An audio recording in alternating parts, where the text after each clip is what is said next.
Hi, welcome to my new video.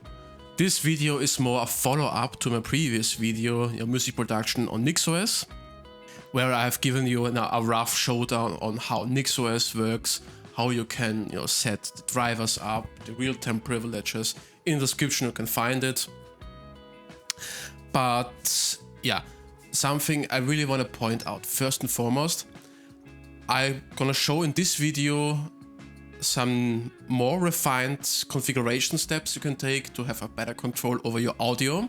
Because again, on NixOS with Ardo for example, when you're working with Pipewire, as you are doing per default, you are not creating a new audio session but entering an already existing one.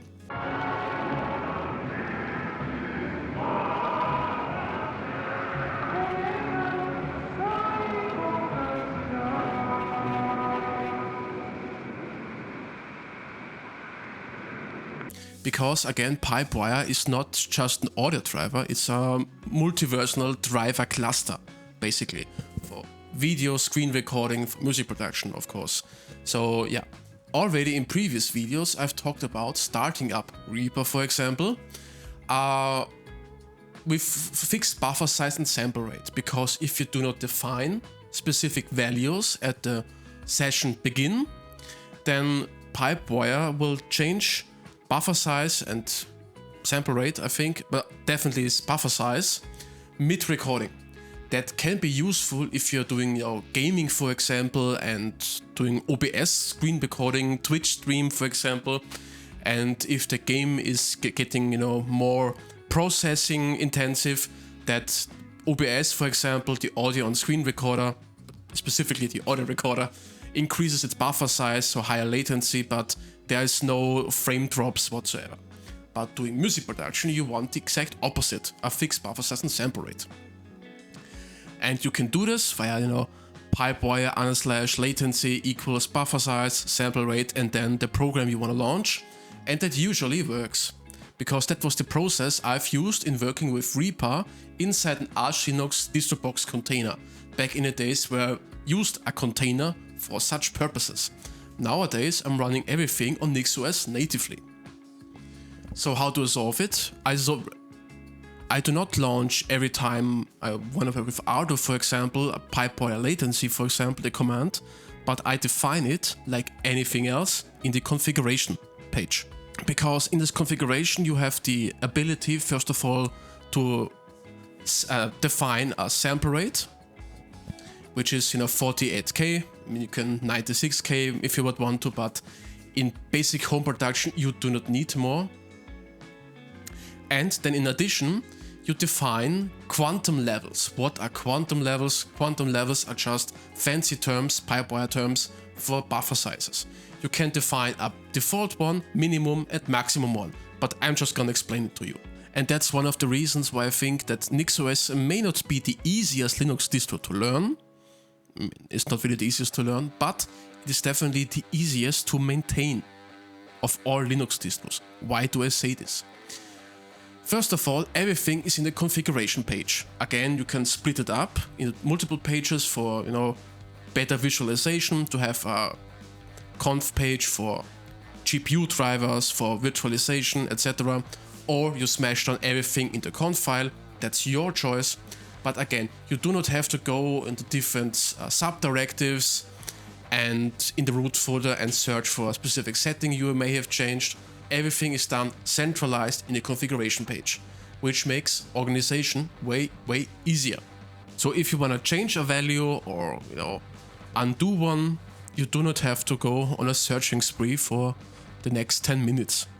Another thing I want to talk about, if you're working, for example, with BioSurfX 2, the paid Windows audio plugins inside Garbage Wine, and you pop it in, and then you want to have your guitar plugged in, you play, etc. Then you want to have this audio effect, this audio plugin.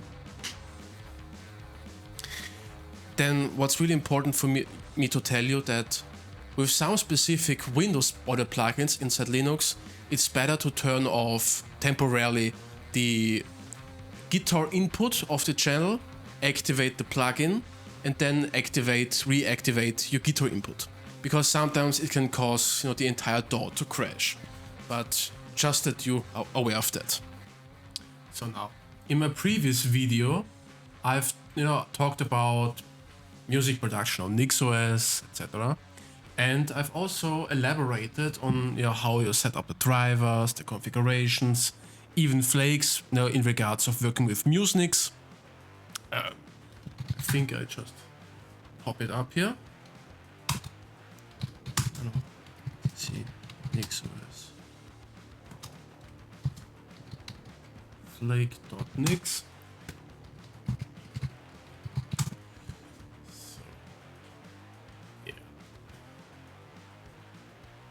Yeah, the stable channel I'm using and the Musenix collection of pre-made settings in regards of optimizing your NixOS system for music production. Also particularly because NixOS works completely different than many other distros, as you might know.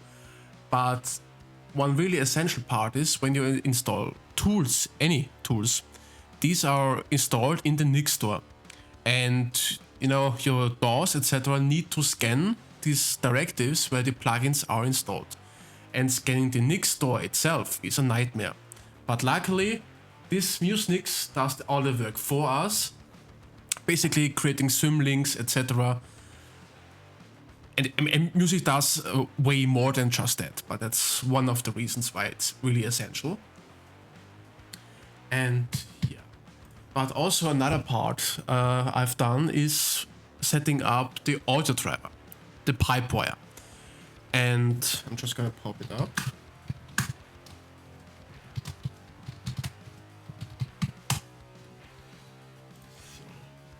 I've talked about the different imports, for example, creating, which is usually an optional thing to do, but if you want to have a clearer vision of your system files, you can do that.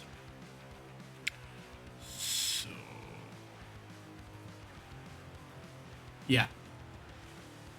Here I have services Pulse Audio enabled deactivated, so basically I deactivated Pulse Audio because Pipewire is just a newer version of that, more or less. And here I'm working with Pipewire Pulse, which is basically the Pipewire alternative to Pulse Audio. Basically, if any plugins or audio, Discord, whatever, are expecting Pulse Audio, they can interact with Pipewire Pulse instead without any issues. And then check.enable for microphone, guitar inputs, etc. where latency and buffer size is essential. And here I come with latency to a really important part, because in some previous videos I've talked about working with a fixed buffer size and sample rate.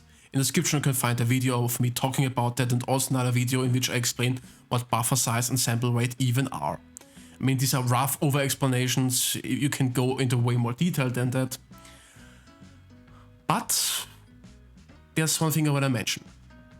That if you do not define a specific Pipewire latency, I mean buffer size and sample rate, I mean the sample rate is gonna be fixed either way, but the buffer size is gonna change mid-production because Pipewire is trying to help you.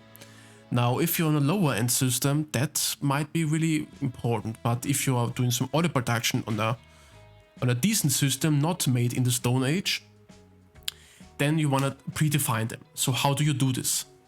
I'm just gonna scroll down. Yeah. In this video, I'm gonna primarily focus on that. Because when you go to, so let's open it.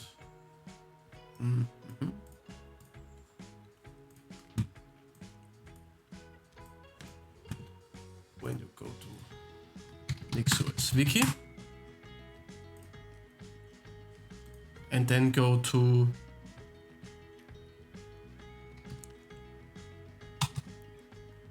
Pipewire.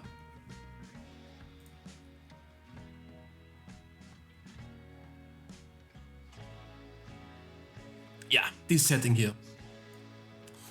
Because here we are working with a clock rate, and quantum levels. Okay, what are clock rate and quantum levels? I could just explain it to you, but what I'm gonna do is going to Pipewire check conf. And I think this is, yes. I mean, this is the general wiki for Pipewire, and we're going to check properties, etc. And yeah, node latency, buffer size, and sample rate, log quantum to work with a fixed quantum level. So what are these? Clock rate is basically sample rate. I think nothing prevents me from sample rate. This is just a fancier term for that. A clock rate, a default clock rate I've defined here. Basically, it should direct its CPU settings towards that buffer size. And that is exactly what that is. The buffer size. And here I have a default clock min quantum and default clock max quantum.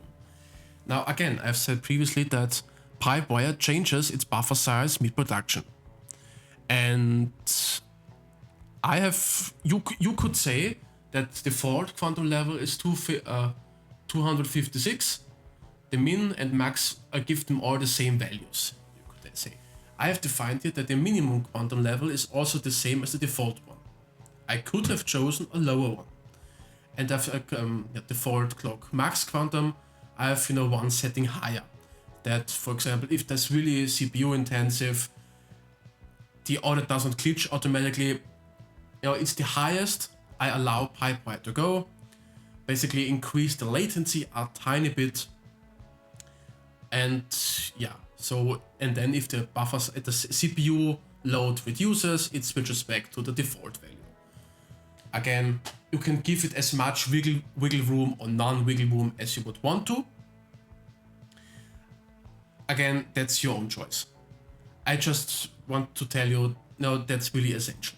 Because if I boot up Pipewire, so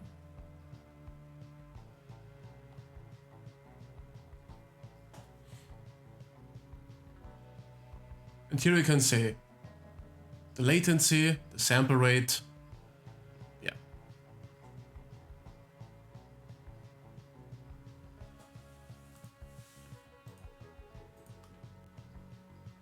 And I must say that as long as your buffer size is lower than 1024, then you might not really have any issues, in my experience. Yeah, that was a short addition to my previous video to give you a more fine-tuned control over your system and your audio session. But yeah, thanks for watching this video.